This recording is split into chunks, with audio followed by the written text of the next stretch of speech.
Hajdini me mua, vizatojmë Arbana Osmanin. Kjo është fotoreferenca që kemi. Tani jemi gati të fillojmë. Për të bërë sketchin, unë kam zgjedhur lapsin 6B, ngjyrën e zezë fare. Tani për punën e xhaketës, kam vendosur të shkoj me këtë ngjyrën blu se besoj se i përshtatet shumë mirë, po përdor këtë penelin këtu.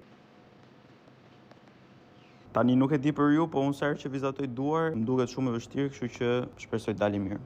Tani është momenti të merrem me pjesën e flokëve. Këtu nuk bie drita, kështu që floku është më i errët. Njëjtën gjë do aplikojmë edhe këtë kjo, por do përdorim këtu.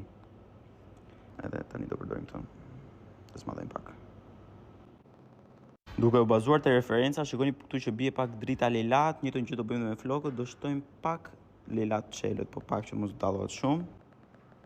Dhe ja ku jemi një ditë më vonë, mu desh të bëja një pushim super gjatë, pasi ata që merren me art e kuptojnë që kur shikon një punim për shumë kohë, nuk e kupton se ku janë gabimet dhe çat bësh që ta rregullosh. Kështu që mu desh bëja një pushim gjatë, sot është dita e nesërme dhe tani që po e shikoj, kjo nuk ngjason fare me Arbanën.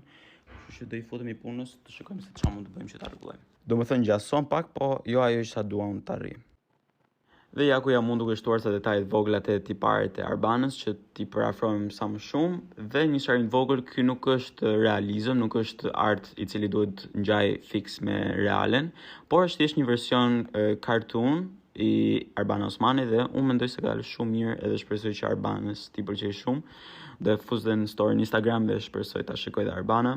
Hello Arbana, nëse po shikon këtë video. Edhe ky është rezultati final. Shpresoj t'ju pëlqejë kjo video, jepini like edhe nëse ju pëlqejnë këto videot, shkruani në komente. Faleminderit shumë.